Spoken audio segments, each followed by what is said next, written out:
Hello guys! Greetings from the land of cherry blossoms. Once again, this is Dudes and welcome to my channel. Okay guys, ang vlog ko po sa araw na to is magluluto po ako ng simpleng paraan ng pagluluto ng itlog, no? So tinatawag ito dito sa Japan na tamagoyaki, pero nilagyan ko siya ng twist para maiba. So ito yung sangkap natin, itlog at simple lang siya. Ito yung alimasag to na iwan ko kung paano nila na to dito. Panghalo actually sa salad to, pero pwede ko siyang ihalo dito. So pero bago tayo magluto, gusto ko sana pasalamatan ng aking mga subscribers na umabot na po ng 1,419 at this very moment. Maraming salamat po sa inyo lahat. Sana dumami pa kayo. Okay, tara na. Let's go.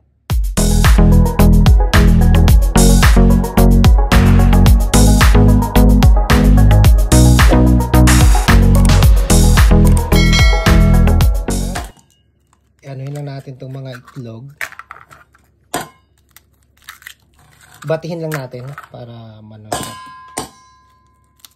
So ayan guys, haluan lang natin to ng konting toyo ha. Ito na lang yung pampalasa natin. So, haluin lang natin maigi to.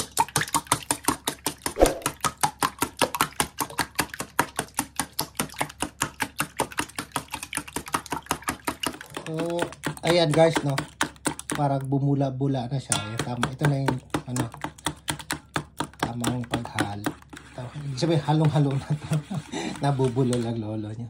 Okay, tara, iluluto na natin ito ha. So ayan, mainit na po. Pero iluluto natin sa mahinang apoy ha. Ayan. Kadat lang natin sa ibaba.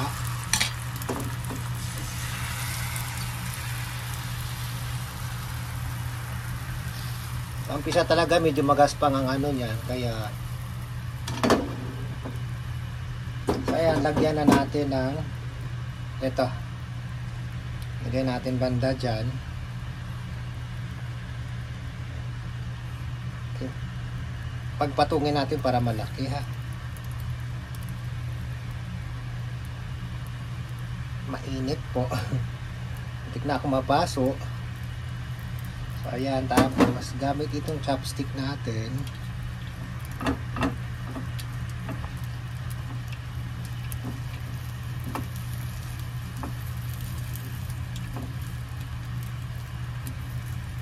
So medyo napalakas po yung apoy natin kanina, kaya medyo, pero ito, dandahan, binabaan ko na para hindi siya masunog, no? Okay, so tayo lang natin na kailangang maano siya talaga. Ayan. So sa halip ng chopstick, medyo nahirapan ako sa chopstick kanina. Ito na lang gamitin natin.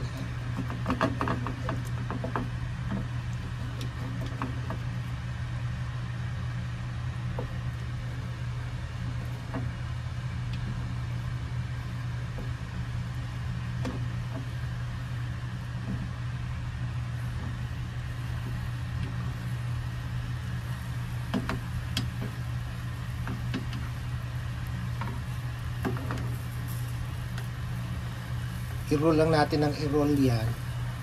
Ayan, diba? Ang ganda na niya tingnan.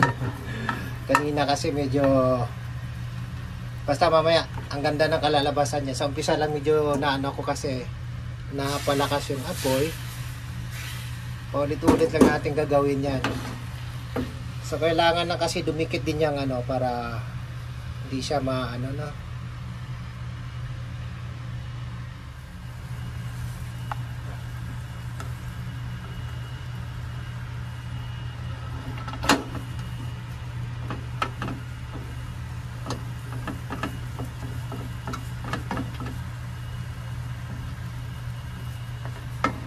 Ayan.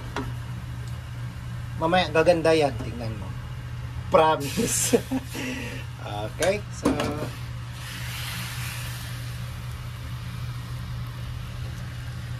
mag-anim na itlog lang tong niluto ko, no? Tapon natin to kasi nang makalat dyan.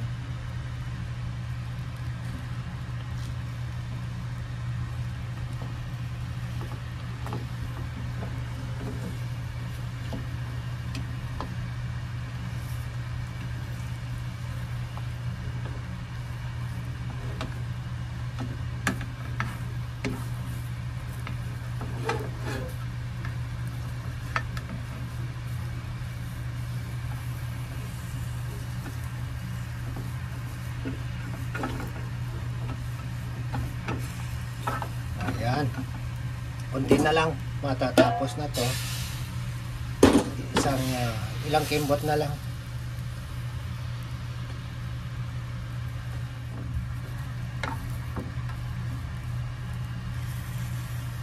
Ayan. Ano lang natin ang konti para sayang, hindi masyado maganda yung pagkagawa ko. Pero pagandahin natin yan mamaya.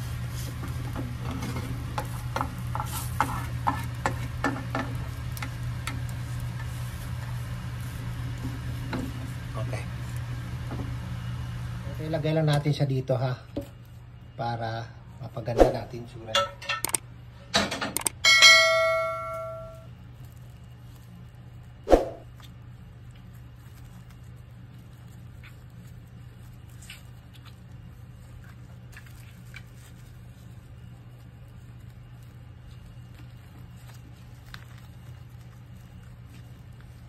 Ano natin siyang mga ilang minuto saka natin hiwain para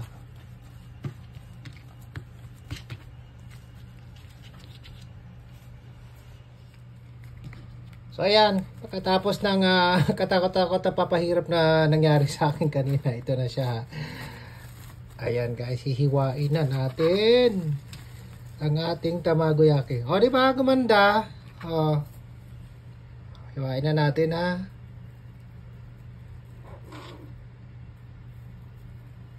So there you go guys. Ito na po yung ating tamagoyaki na may palaman sa loob. Okay? So medyo nag-struggle ako kanina pero ayan, tingnan nyo naman at the end, ang ganda niya. Ayan. So ito po yung kabuuan ng vlog ko sa araw na to. Sana nagustuhan po ninyo ito. At kung nagustuhan ninyo, huwag sana kalimutang mag-like, mag-comment, at higit sa lahat, mag-subscribe. At huwag kalimutang pindutin ang notification bell para maging updated kayo sa sunod ko pang mga vlogs. Maraming salamat po. Domo arigatou gozaimashita.